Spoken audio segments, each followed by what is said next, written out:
মা বাবার দোয়া হোটেল অ্যান্ড রেস্টুরেন্ট, এটি হচ্ছে মাওয়া ফেরিঘাটে। বন্ধুরা, মাওয়া গিয়েছিলাম ইলিশ ভাজা খেতে।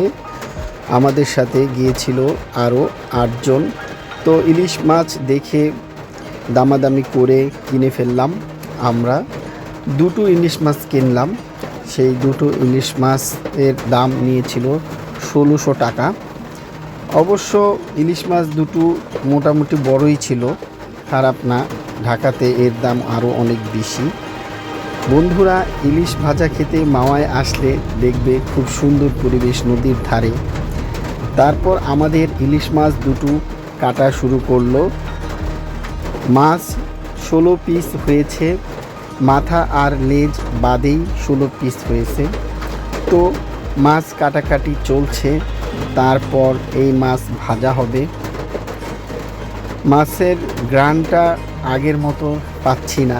আগে ইলিশ মাছ কাটলে যেই সুস্বাদু গ্রান আসতো, দারুণ একটা স্মেল আসতো, সেই স্মেল আর আসে না। আগে এইভাবে পানি দিয়ে ধুইলে ইলিশ মাছের একটা তেল ভাসতো, সেটা এখন আর সচরাচর দেখা যাচ্ছে না। যাই হোক, এখন সরিষার তেল দিয়ে ইলিশ মাছগুলো ভাজবে। তারপর তার সাথে আমরা দিয়েছিলাম বেগুন ভাজা।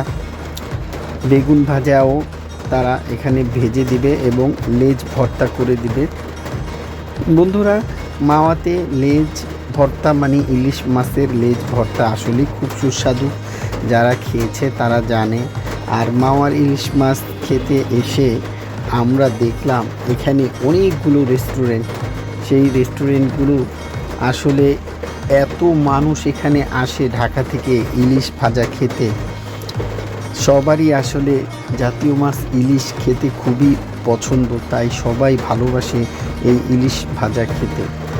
তো বন্ধুরা, তারা ভালো করে সরিষার তেল মিক্স করে এবং হলদি মিক্স করে তারপর ভাজা শুরু করবে। একদম খাঁটি সরিষার তেল বলল।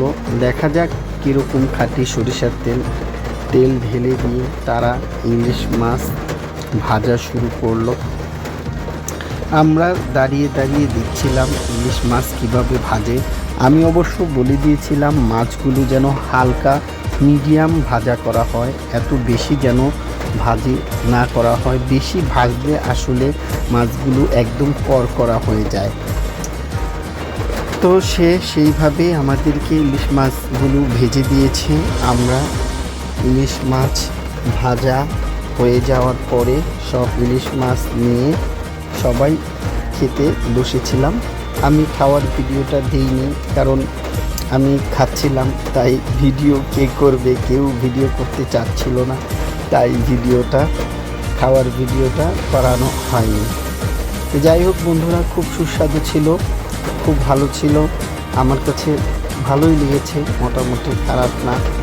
বেগুন ভাজি খেতেও খুব মজা লেগেছে। আসলে আগের মতো সেই সুস্বাদু ইলিশ আর নেই। আমি সেই স্বাদটা এখানে পাইনি। যে মাছ ভাজা যেরকম লেগেছে আমার কাছে ওই রকমই লেগেছে। যাই হোক, একটু মজা করা আর কি। সবাই ঘুরতে যাওয়া, মজা করা, ইলিশ খাওয়া, এটাই তো আনন্দ। মাওয়াতে যাওয়া, ইলিশ মাছ খাওয়া, এটা অন্যরকম একটা আনন্দ। মাছ ভাজাগুলো দেখছিলাম। আসলে মাছ ভাজা দেখতে যতটা সুস্বাদু ছিল, খেতে ততটা সুস্বাদু ছিল না, কারণ মাছের স্বাদ জানি মনে হয় কমে গিয়েছে। যাই হোক বন্ধুরা, আমার ভিডিওটা কেমন লাগলো অবশ্যই ভালো লাগলে লাইক কমেন্ট শেয়ার করবে। আর তোমাদের লাইক কমেন্ট শেয়ার আমাকে আরও নতুন নতুন ভিডিও করার প্রেরণা যোগায়। এভাবেই পাশে থেকো। আজকে এই পর্যন্তই, ভিডিওটা আর লম্বা করব না। এখানে মাছ ভাজা একদম শেষ হয়ে গেছে। মাছ ভাজা শেষে আমরা সবাই একসাথে খাওয়া দাওয়া করতে গিয়েছিলাম। সাথে আরও অনেক কিছু ছিল, ভর্তা, ডাল, সব কিছু ছিল। তবে ওদের ডাল ভুনাটা আমার কাছে খুব ভালো লেগেছিল। তো আজকে এই পর্যন্তই। আল্লাহ হাফিজ, দেখা হবে অন্য কোনো ভিডিওতে।